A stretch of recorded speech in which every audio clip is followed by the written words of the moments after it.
Në orët e para të së mërkurës, Kuvendi i Shqipërisë miratoi paketën e ndryshimeve në Kodin Penal, të cilat morën 85 vota pro të mazhorancës. Ministri i Drejtësisë Besford Lamallari, teksa prezantoi këto ndryshime, sqaroi se ato vijnë në kuadër të procesit të integrimit evropian të vendit, duke afruar më tej legjislacionin shqiptar me atë të Bashkimit Evropian. Dy ndryshimet kryesore janë ashpërsimi i sanksionit penal për parkimin dysh dhe dekriminalizimi i shpifjes për gazetarët, duke i dhënë imunitet vetëm këtyre të fundit nga procedimi penal për veprën penale të shpifjes. Kjo paket modernizon dhe ashpërson veprat penale me natyrë seksuale, rrit ndjeshëm dënimet pikërisht për këto vepra, ku në fokus të mbrojtjes parandalimit që i kushtohet përmes këtyre ndërhyrjeve janë pikërisht fëmijët të miturit, dhe nga ana tjetër zgjerohen dhe afatet e parashkrimit për këto vepra me ndjeshmëri shumë të lartë, të cilat përfshin sigurisht kontaktin dhe abuzimin me të miturit. Kjo paket adreson gjithashtu problematika konkrete që kanë cënuar rënd sigurinë dhe rendin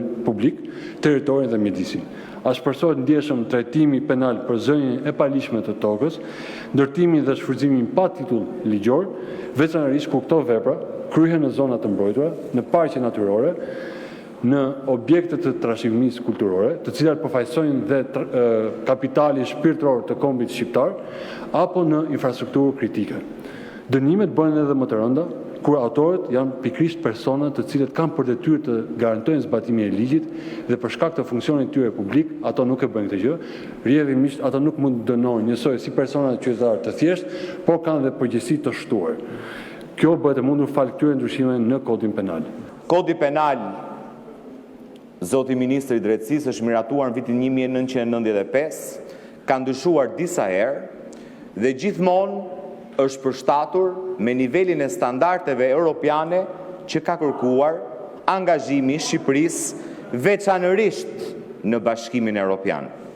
Dhe po sjell në vëmendje që në vitin 2012, tu ka kolegë që kanë qenë dhe atëherë deputet, ky kuvend ka miratuar depenalizimin e shpifjes. Dhe kjo ishte një kërkesë e Këshillit të Evropës. Sot kemi ardhur në një tjetër standard.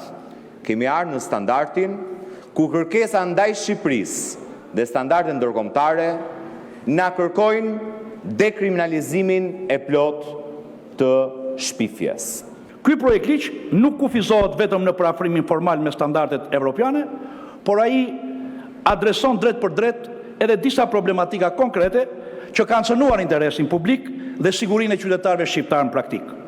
Në këtë kuadër forcohet ndjeshëm trajtimi penal i zonjës së paligjshme të tokës dhe ndërtimeve pale, zaptimi i pronës tjetër. Sot në parlament vjen një projekt ligj, po i themi një draft, i cili ndër të tjera ka një angazhim shumë të madh për të luftuar korrupsionin. Ne do dënojmë, si mas ligjit të ardhur këtu në parlament, me burg ata qytetarë të cilët do guxojnë të parkojnë makinën dysh. Pra ne nuk dënojmë ministrat korruptum, ne nuk dënojmë drejtorët korruptum, ne nuk dënojmë zyrtarë të korruptum. Ne i majmë aty në detyrën për të vazhduar me 10 miliona dollar euro për të kontraktuar në mënyrë krejt arbitrare. Por ne jemi shumë të kujdesshëm që atë qytetarin që s'ka vend ku të parkojnë makinën ta dënojmë me burg, jo me gjop. Jo në mënyrë administrative, në mënyrë penale. Premtimi që nuk do të pijej më duhan atje më tan, nuk po mbahet. Dhe siç është evidente, ligji për duhanin nuk zbatohet në territorin e Republikës së Shqipërisë. Nuk zbatohet nga udhëheqësit dhe nuk zbatohet nga cili do tjetër që vjen më poshtë. Qytetari thjesht apo qytetari i angazhuar. Dhe ky është një problem shumë i madh. Jo për gjithë pjesën tjetër që spi duan, por mbi të gjitha për shëndetin publik. Kuvendi miratoi gjithashtu ndryshime ligjore për statusin e gjyqtarëve e prokurorëve me 85 vota, si dhe projekt ligji për organet e qeverisjes në drejtësi. Vetëm me votat e socialistëve u kalua dhe ligji për komisionet hetimore dhe mediat audiovizive.